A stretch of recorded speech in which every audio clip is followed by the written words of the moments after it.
out here. But today, I'm going to move past the weather because we're here to talk about something very exciting that we've been working on. It seems like for eternity now, but I want to first start off by thanking the individuals in our office who oversee the community boards process, our director, Maricela Cano, and of course, Kat Bresler, who really did a phenomenal job and hats off job, because this was a huge undertaking. And I think most individuals will look at this as being an easy process, but certainly modernizing a process comes with a lot. So it's great to be here today to talk about the diversity of Queens, where we're headed, where we were, and where we need to go to continue to ensure that our community boards are truly reformed and reflective of the borough of Queens. So today, Queens has never been closer to community board representation that is truly reflective of our borough's vast diversity than it is today.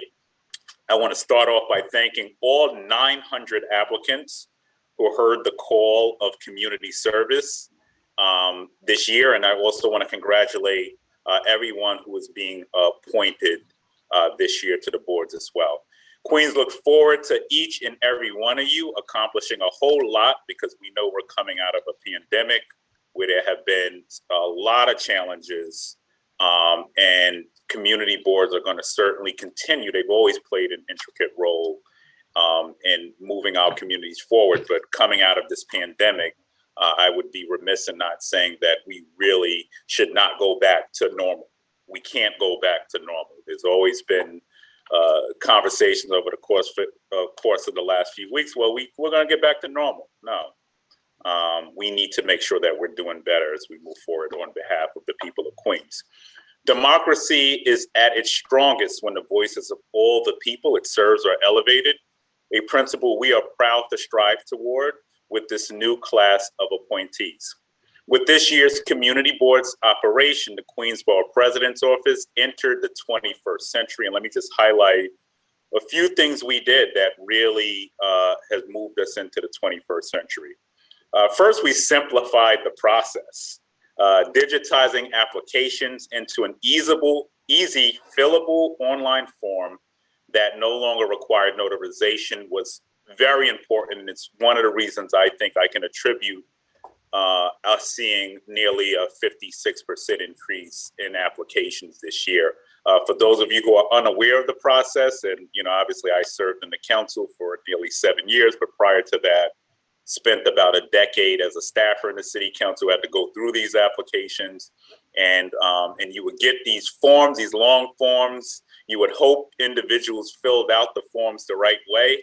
And then most of the time, a lot of times, especially for our senior citizens, they would forget to get the application notarized. So I would have to take the application. We would say, hey, you did everything right, but you got to go find a notary on Merrick Boulevard. And good luck with that, because not every neighborhood has an actual notary located on a storefront in their respective neighborhood. So by taking out the process, removing the requirement of a notarization of the form, a notary signing it, we believe that this certainly opened it up. And when we talk about inclusiveness and giving everybody an opportunity, including people who may be undocumented, individuals whose English is second language, people who are scared of ICE.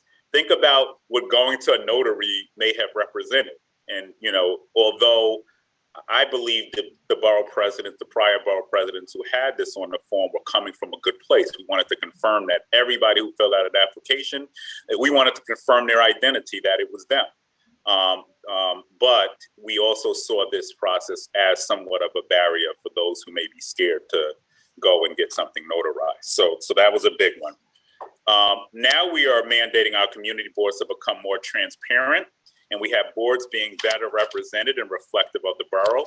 Today's announcement of new reforms and better representation of our community boards is just a starting point, and I want to start with that. There are those who say blow up the entire system and start over. wipe everybody out of the community boards, and we know that that's not a reality. We know that there are a lot of good people who serve on community boards who've been consistent in serving their communities in different capacities. But we also, once again, recognize coming into this office that there needed to be reforms as well. So I'm happy to now start to get into some of the details of where we're headed, but I just want to start by saying we are beginning, and I believe we're off to a strong start as you were here today, but the work is not done. So I just want to put that out there. And of course, none of this can be done in a vacuum. You know, strong partnerships are going to be key in moving a lot of these reforms forward that we're going to discuss today. And we only can do that in unison with our board chairs and district managers who really do a lot for our community boards and have been a sounding board for their respective communities. And we want to make sure that this process is done in unison with them as well. So I want them to know we appreciate them. So let's just start with reforms. You know, today I'm announcing we are formalizing the discipline process out of the borough president's office when it comes to community boards.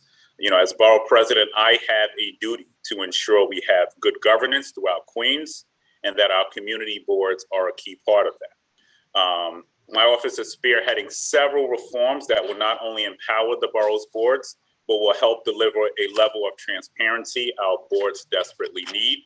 And I've done a lot of listening over the course of the first 100 days, a little bit over 100 days now with being the borough president. So I want to acknowledge all of those who critiqued our community boards, who perhaps had some complaints in the past that we've heard of before I came into office. We want you to know that we've heard you loud and clear in this office and that we plan to be much more responsive in this specific area. So first, let me start off by saying my office has now established a code of conduct to outline the rules and responsibilities of all community board members, maintaining the legal and ethical integrity of the work performed by the boards, and to ensure a positive, inclusive working environment across the board networks. And once again, we are announcing that today. We are formalizing the process.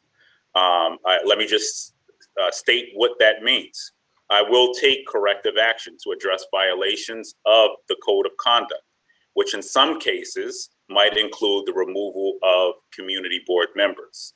To ensure good standing, secondly, members must complete the following, but not limited to: maintain a positive attendance record with no more than 3 unexcused absences within a 6-month period.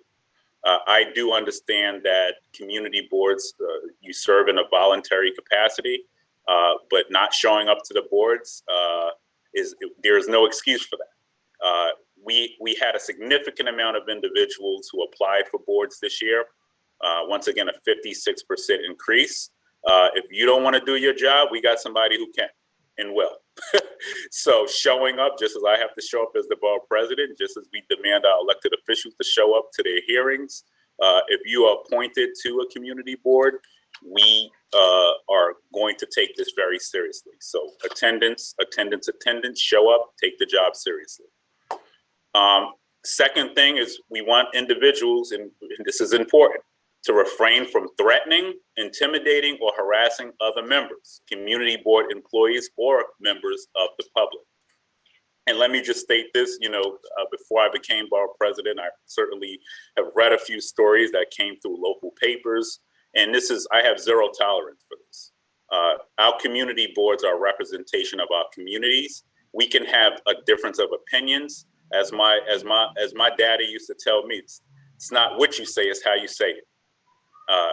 Going back to the code of conduct once again, any intimidation, any threats, we will have zero tolerance in this office for that. All right, 2 other areas we will require, and this is something everybody should abide by anyway.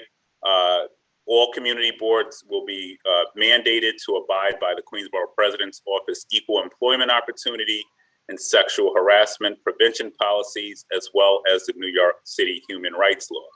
You must also abide by the New York City Conflict of Interest Law, Chapter 68 of the New York City Charter, which requires members to disclose conflicts and abstain from voting on matters affecting their private interest. I also call for each community board, and this is going to be a big one, to establish a bylaw revision committee to conduct a comprehensive review of its bylaws, policies, and procedures. One of the things we want to see is more uniformity across all 14 community boards. I will serve as an ex officio member on each bylaw revision committee and will advocate for each board to implement specific reforms to promote openness, inclusion in board procedures.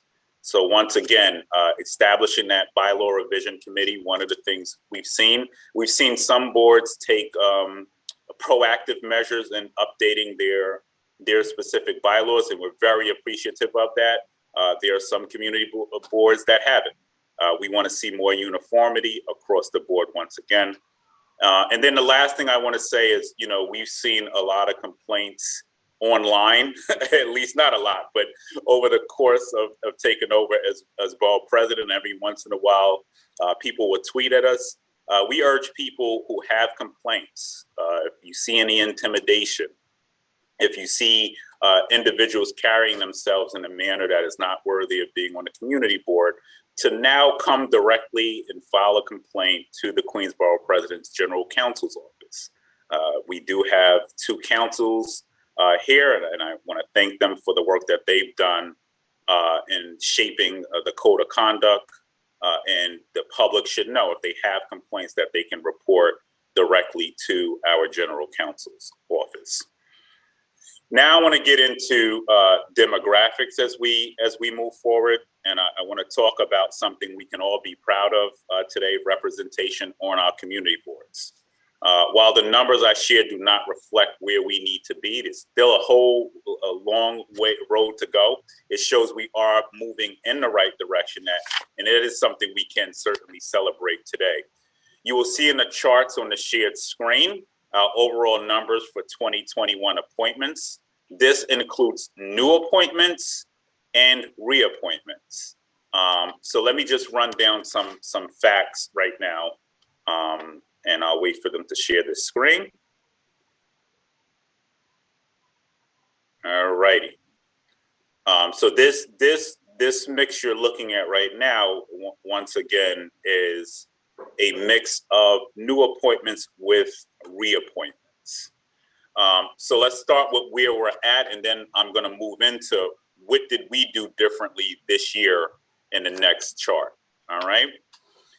So we'll start with 35.7% of appointees on all 14 boards are 45 or younger. These are the facts right now. This was important to me because in previous years, this constituency was underrepresented on the boards. As you can see in the chart, you'll see 14% of individuals were at 66 to 75, 9% at 76 to 85, 56 to 65, 18%, 59 members were ages 40 and 50, between the ages of 40 and 55, 46 and 55. And, some of the reporting we saw certainly spoke to the need to make sure that we also incorporate experience, but also incorporate new voices. And that means younger folks being a part of the community boards as well. So this is where we're at in terms of new appointments with reappointments at the moment. 47.6% of appointees are women now, nearly matching the percentage of those who are men, which is truly something important. And I want to thank because this was a woman-led process in the office. I'm very proud of.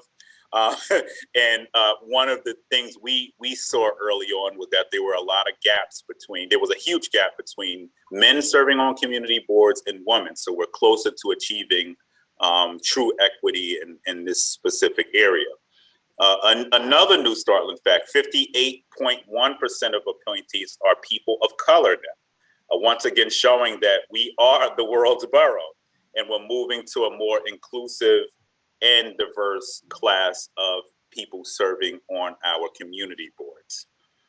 The other thing that was important is certainly, and I have a 5-year-old now, And this was something good to see as well. 21.2% of appointees are parents of K through 12 students, something which is personal to me, once again, when it comes to ensuring all voices are at the table. We also collected new data for the first time, such as home ownership and mode of transportation.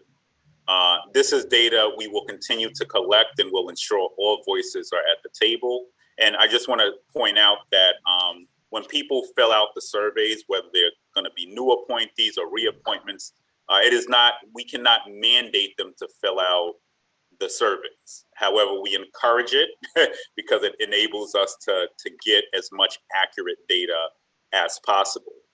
For all 2021 appointments, 52.4% of appointees do not own a home.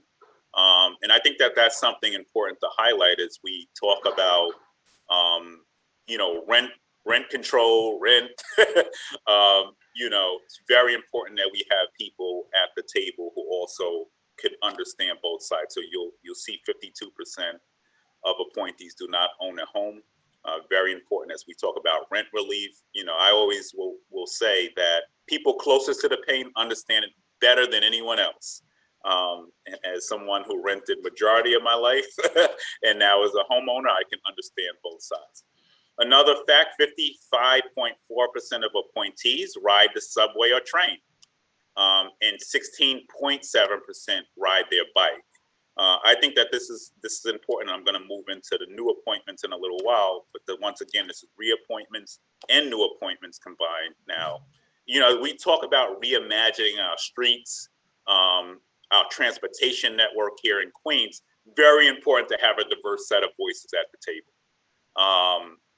Not everybody drives, and that was something that I picked up. Even as we went through the applications, you could see the generational gap nearly when you looked at who drives and who does not. So when you hear, and there's always been this notion in the borough of Queens, nobody cycles. No, people drive everywhere. The facts, based on the application we got, we're seeing that drastically change, which points to the reason we need to make sure that there's certainly much more transportation investments across the board in Queens. So those were just some quick fun facts on reappointments and new appointments combined.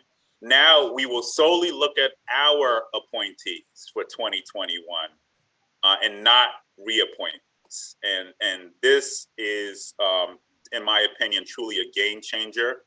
I think we have shown strength here. We've shown where this office is headed. When I ran for borough president, we spoke of diversity and inclusiveness. We looked at a lot of the specific boards where we did not see the diversity that's truly reflective and reflective of communities. And we sought to change that just in our first 100 days in office. So by no means is this the ceiling. We are just getting started, baby. So let's start with new appointees, and I'm going to read through this slow. For new appointees, 74.3% of new appointees are 45 years old or younger.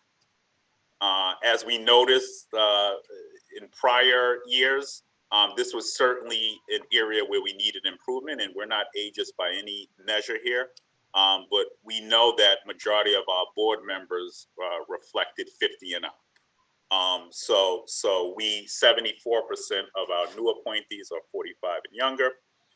I talked about the gender gaps before. This year, you'll see as you look at a male versus female appointments, 62.4% of new appointees are women. Once again, we are sought to address the underrepresentation here, so you can look at that. So once again, just pointing that fact out, 62.4% of our new appointees are women, 34% men, 34.9% men. Another area we know, and I know a lot of reporters on this line, I know the Eagle has run a series on this as well. I'm not sure if David Brand is on the diversity and makeup of our community boards, but 72.5% of new appointees are people of color. And that goes back to trying to fix those gaps when we talk about Latinx representation, when we talk about LGBTQ representation, we talk about African Americans, Caribbean, South Asian representation on these boards. It's important to remember that here in Queens County, there are 190 countries represented. We always boast of 200 languages being spoken. I think the last count we have is 350 languages now being spoken in Queens County, and the boards needed to reflect that. And so 72.5% of our new appointees are people of color from all walks of life, people who speak different languages, who come from all over the borough. And once again, here in Queens County, we don't build walls, we break them down. You know, our diversity is our strength. And as we talk about representation for our boards and hearing everybody's voice, it's important to make sure everybody's at the table.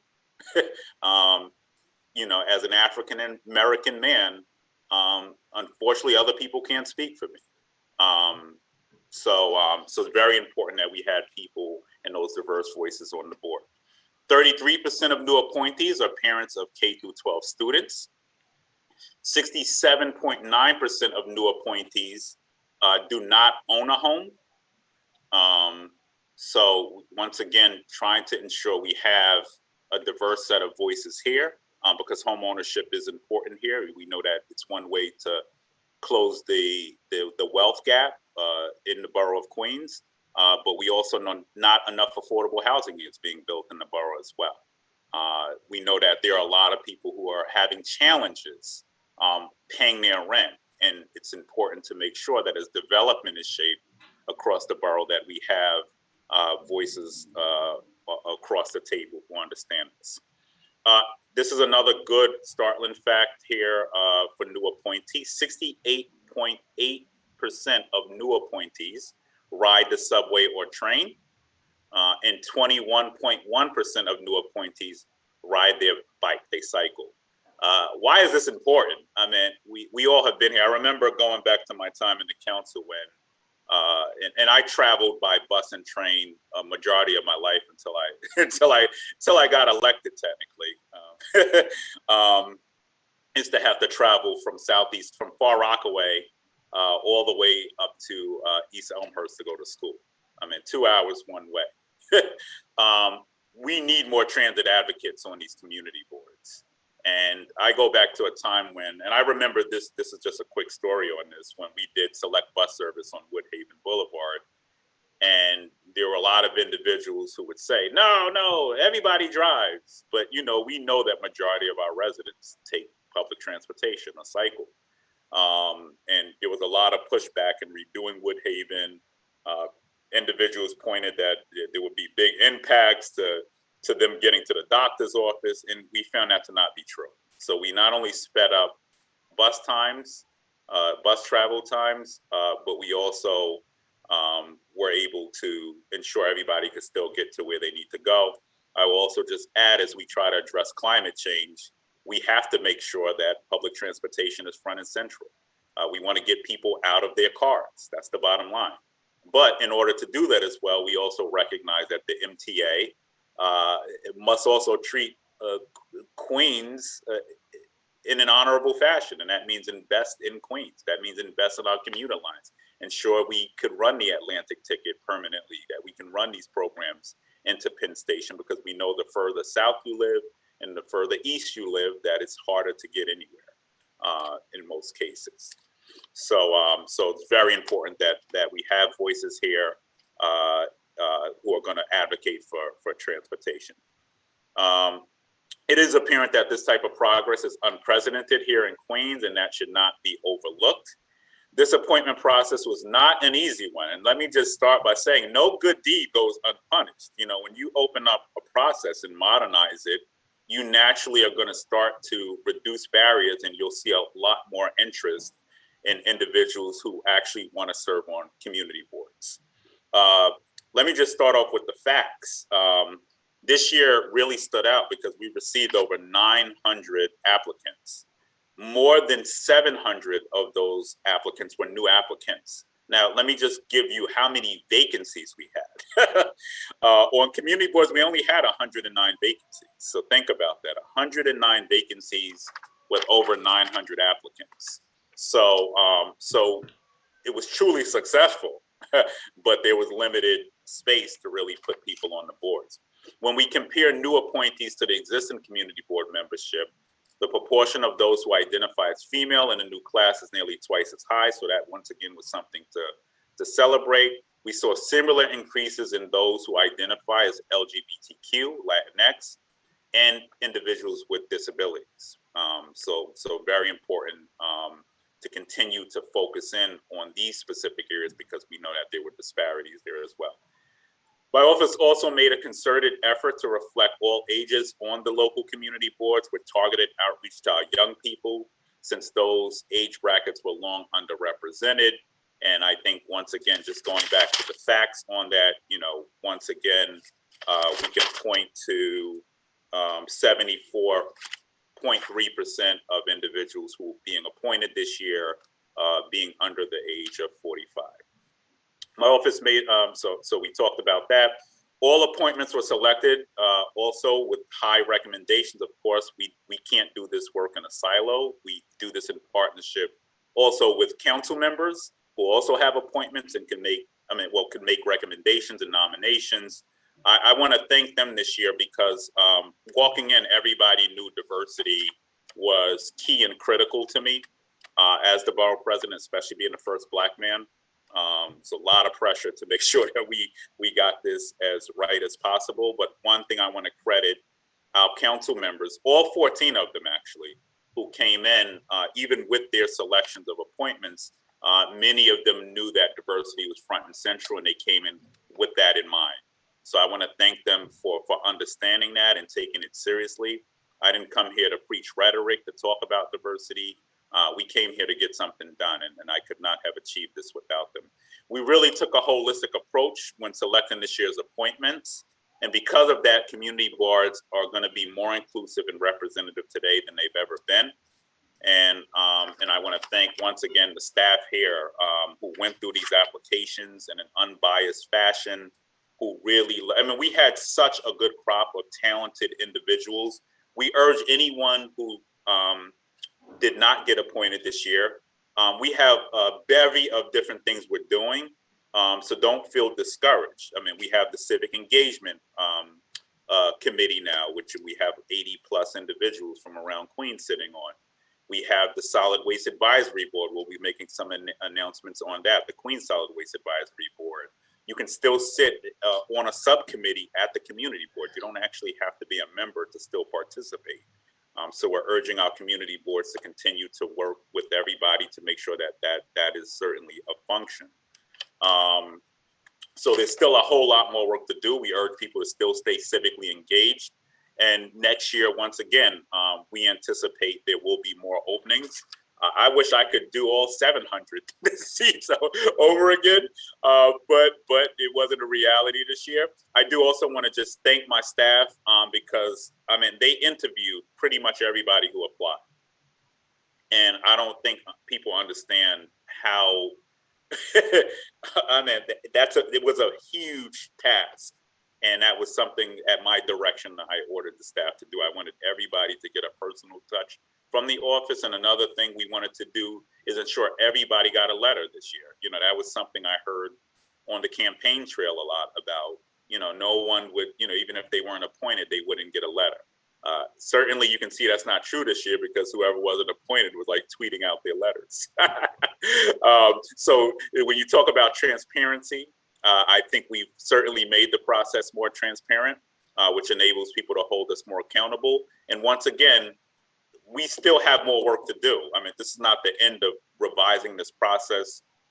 Each year we will get better at this, but I want to thank all of the staff at Borough Hall. Once again, Maricela, Kat, who really did a layman's work in ensuring that we can get through this in our first 100 days as Borough President. So with that being said, I know there are questions, and we'll take those questions and I will start to call on individuals. So I'll start with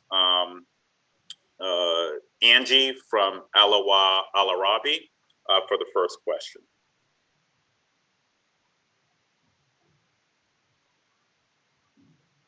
I think you just have to unmute yourself, or are we unmuting? Angie? Angie, Hello? oh, there you go. Hello, how are you? I'm good. How are you? Good. I just, I am one of the person who applied, but you didn't accept me, and this is like for the second time. And so I want to know, like, what are the criteria we use to select people, because I am in District 8. So just I want to know, like, there is a lot of, I am a journalist in Arabic newspaper. And, I just want to be in and to share and to serve, uh, uh, so I don't know what is the cause of the refusal, Yeah. So one, let me just start off by saying that, we had limited spots. Once again, we had over, believe over 900 applications for a little bit, over 100 open spots. So, I mean, the office went through, what were the criteria, or what were you, what was your background? Did you help? Diversity was front and central for us, for instance, as well, right? So there were certain boards where we know there were diversity gaps. So we tried to fill those. What was your volunteerism history? And then also, let's not forget that also the council members also had a say in nominations as well. So we really tried to look at history. But I will tell you that for all the applications we got, all 900, I mean, you had people from diverse backgrounds with different experiences, in land use and transportation. So we tried to look at what were individuals doing prior to even being on community boards. And although you weren't accepted twice, I will say I just got here, so I'm not going to bite the other one. But for this time, I will truly say, we just did not have enough spots, but we looked at those criterias. I'll also say that, term limits was something I supported in a big way in the city council. I was one of the, I think, maybe few council members early on who worked with de Blasio and getting term limits enacted for community boards. People will say, well, just remove people. But, if I remove somebody who has 100% attendance and who's serving their board, how do I justify that? So the bottom line is we just did not have enough spots this year. I would still urge individuals who are not appointed to reapply next year, because there will be more spots opening up. And we're going to keep all applications open. You never know what could happen in the middle of the year. We could have. I think that maybe I am, like I am the first one from the Arab background, who want to share in this board, but, I didn't have the chance. And, all the time you told me that, try next time. This is not for me. I want like to encourage my community, my Arab and Muslim community to share and to find that it's okay. They can serve and they can share, in the board. Ms. Angie, I don't want to get into your personal thing, but I will say that we appointed a large amount of South Asian and Muslim individuals this year, a record number actually. So I'm very happy about what we did in this area. And anybody who has not been appointed, they can always reach out to Kat or to Maricela, and they, will give you exactly what I'm saying. But the point is, in terms of diversity, no one could question, our numbers, because we appointed on boards where we saw those gaps. So there were certainly a huge increase in South Asians and Muslim and Arabic and people of color. Once again, over 74% of individuals who were appointed were people of color. So I'm going to move on to the next question.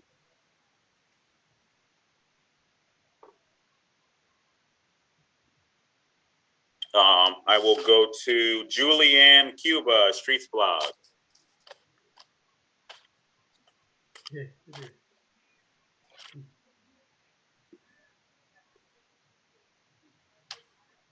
You just have to unmute yourself, Julianne.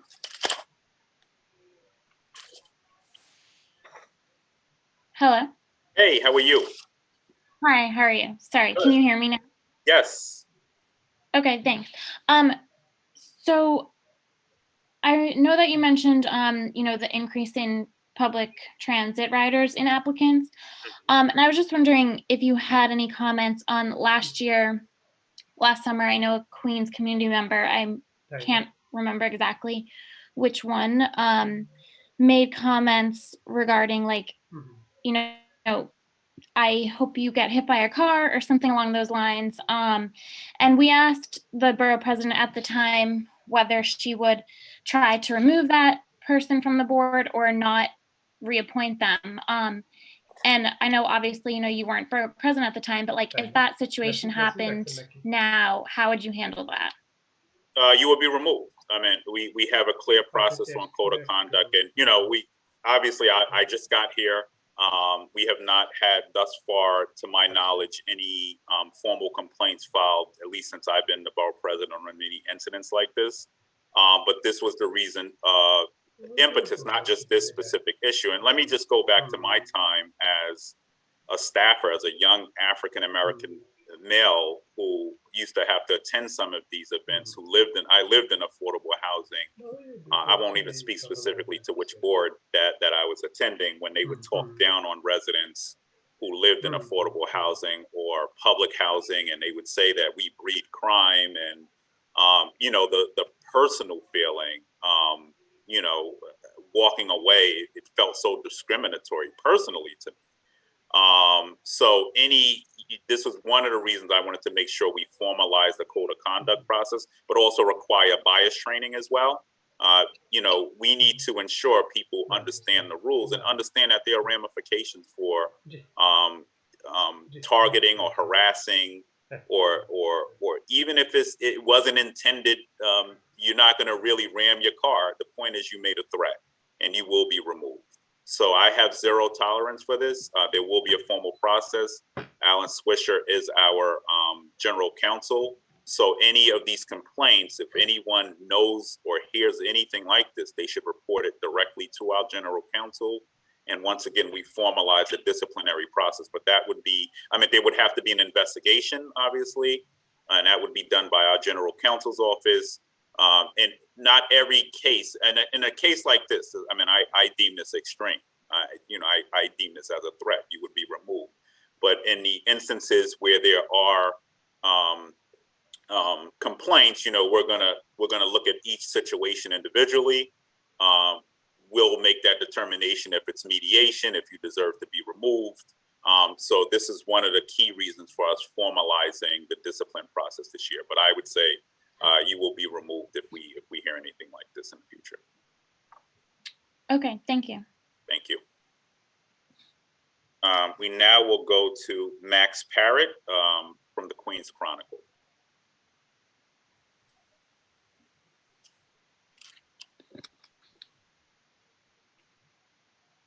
Just unmute yourself, Max. Okay. Hello, how you doing? How you doing? I'm doing well. Busy Tuesday, but glad to see all this. And congratulations. Thank you. Thank you. I also wanted to ask about the discipline process. I'm curious about how you're going to decide what the penalties are. And you mentioned removal. Are there other things other than removal that you're considering, other penalties? You mentioned remediation as well. And then as a follow-up to that, sorry to, pepper in too many questions, but will you be looking at past incidents as well, or will it just be things going forward? If there are no formal complaints filed, it's hard for me to sort of go, I'm the new borough president. I can't go back and revisit what happened 8 years ago or 4 years ago. I can hold myself to a standard. Everybody here who's overseeing this process is me, pretty much, Maricela and Kat. It's a new staff here overseeing this stuff at Borough Hall, including our deputy borough president. So I am looking towards the future. I will say, in terms of discipline, we can have a private discussion with individuals. There could be mediation, a warning as well. And then in some situations we can, remove people. I will turn it over to our general counsel, Alan, who often does this work, and I want to thank him for certainly,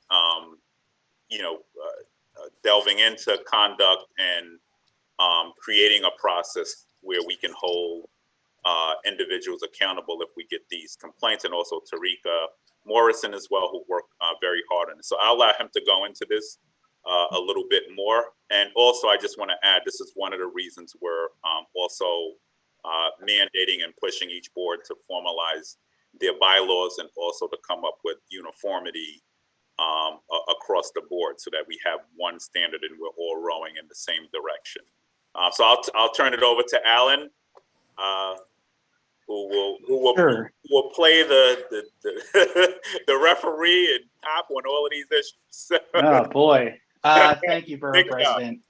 Of course, yeah. I'll speak very briefly on this. I think that our goal in evaluating a code of conduct for all community board members was for the borough president really to set the standard and make it clear what he is expecting of his appointees and people who are going to be serving on the boards moving forward. So I know that there were questions about discipline and removal. That is the stick if necessary, right? And the thing to remember, however, is that that's not going to be the first line of resort. Right, we're not looking to immediately remove people for honest mistakes. The goal here is to set a standard for conduct and also to be able to address it. And in some situations, a removal might not be appropriate. I think that the borough president recognizes that the goal is to resolve these situations equitably in a manner that addresses both the concern that's raised and ideally prevents these types of issues from moving forward. So yes, the charter does allow the borough president to remove a community board member for cause. And the code of conduct gives some teeth and fleshes out what we internally believe for cause is defined as. But really, ultimately, this is about setting a standard and making sure that we hold our board members to the highest possible standard that we can. Got it. Thank you. Thank you. Next, we'll go to Ali Griffin from the Queen's Post.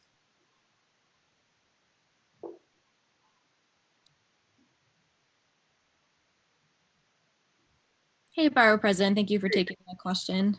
Thank you. I was wondering if you're going to be releasing the demographic data broken down by individual boards. Yes. We have that data, and we'll be doing that in June. You'll get the overall breakdown of everything by June. Okay, great. And then if I could ask a follow-up, you mentioned bias training quickly. I was wondering if you could kind of expand on what that's going to look like for each board. Yeah, so we're working with DCAS, and I also just want to point out as we start as we swear members in, this is something we're going to be talking a lot about. I don't know if Kat, you want to go into a little bit more, or Frank, if you want to go into what those trainings are. The beauty of having Frank Joseph here as the Chief of Staff is he actually was the Deputy Commissioner at the Human Rights Commission. So he spent a large part of his career over the course of the last year or so building out this sort of infrastructure citywide. So having him here has been a huge plus in this specific area. So I'll kick it to him to just go through what the trainings are going to look like. And this is nothing foreign to me. As a council member and as the borough president, guess what? I have to sit in this office and also take these trainings. So there should be no reason even community board members don't have to adhere to doing these trainings. And sometimes, people have, have biases. We all may have them in some specific area and may not know it. So the point is to make sure that they're hearing from professionals and getting that training so that if they're ignorant in some areas, if you find individuals who may not know what they said is offensive, they now will know. You should not say these things. You cannot target people or say certain things because somebody's LGBTQ or somebody's Asian or somebody's African American. So the point is to make sure that these refreshers are happening yearly. And I'll turn it over to now Frank Joseph, who's the Chief of Staff, here to talk about this more.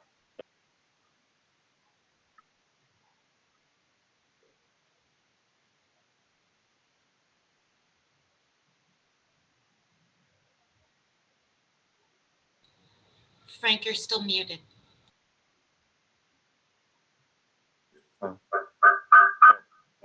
You know what? Here, maybe make sure. Yeah, okay. Sorry about that. So what I was saying is that every member will have to take EEO trainings. They will also have to take sexual harassment and gender-based harassment prevention trainings. They will have to take trainings on racism and colorism. We're partnering with the New York City Commission on Human Rights, as the borough president alluded to earlier, to conduct these trainings. So we'll be a partnership with the city agency tasked with upholding the city's human rights law to ensure that all board members on all 14 Queens community boards have the cultural competency and the sensitivity trainings that they do need. And that is something that is of utmost priority to the borough president, to ensure that people are understanding of diverse communities and their experiences. And want to just also highlight, as the borough president, our community board team, Maricela, but particularly Kat Bresser, who's been working with the agencies on this as well. So that is something that this year we will be launching to address the issues that we've seen in the news across the city happening in our community boards. Thank you. Allie, that's it? Yes, thank you. Appreciate it. Thank you. All right, we now go to Angelica from QNS.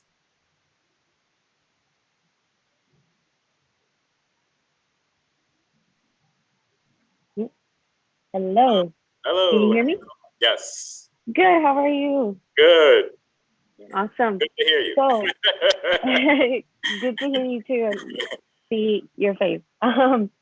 So I wanted to ask if maybe you could expand a little bit on the bylaw committee that you mentioned, and you said you wanted to see more uniformity across the board. What kind of uniformity do you mean?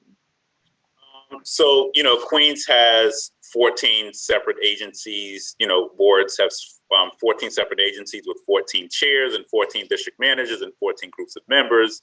Each member needs to take a vote in order to change their bylaws. So I just want to put that out there. And I hope and expect that the community board membership agrees with the value of regularly viewing their procedures, particularly when it comes to technology. One of the biggest things we've heard is there's been question marks, and not for all community boards. So I don't want to indict all community boards on this issue.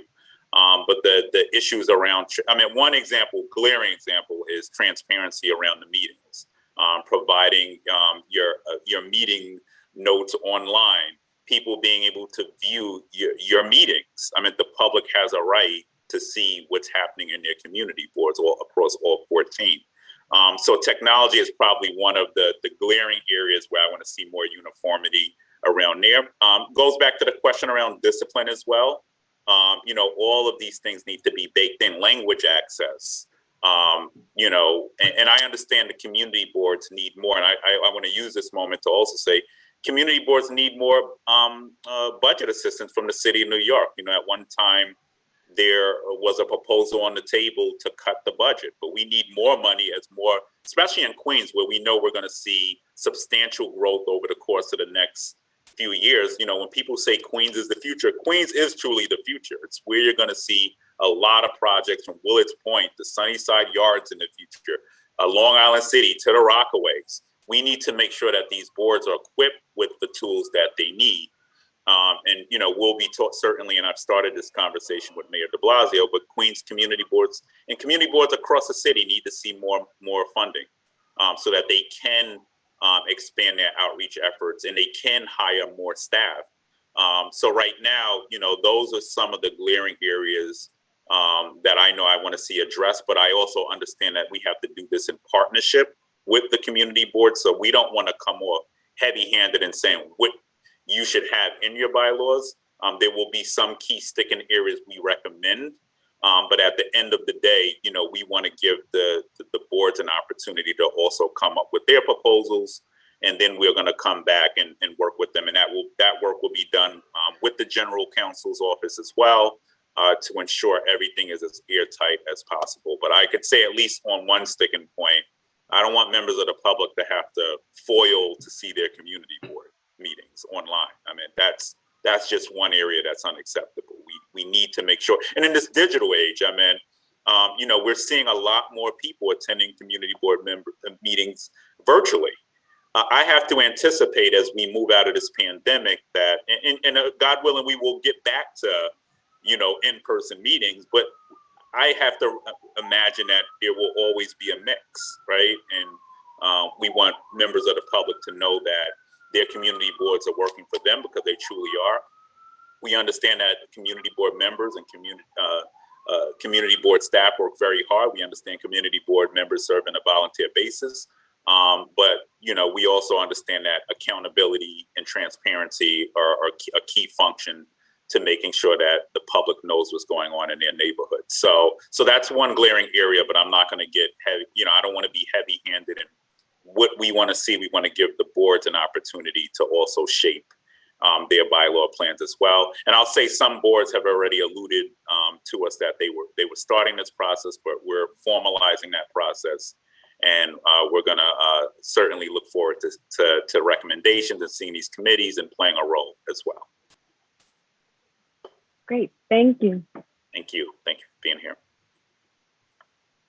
All righty. Any other questions? I mean, I could do a second round if people want.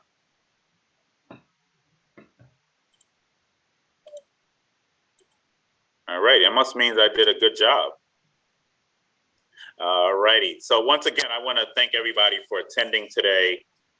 Once again, I want to congratulate once again the staff here who did a phenomenal job, once again led by Maricela Cano and Kat Bresler on really building out an inclusive and diverse class of individuals, just going back to just ending once again, over 70%, nearly 74% of new appointees are people of color. I think that is something substantial.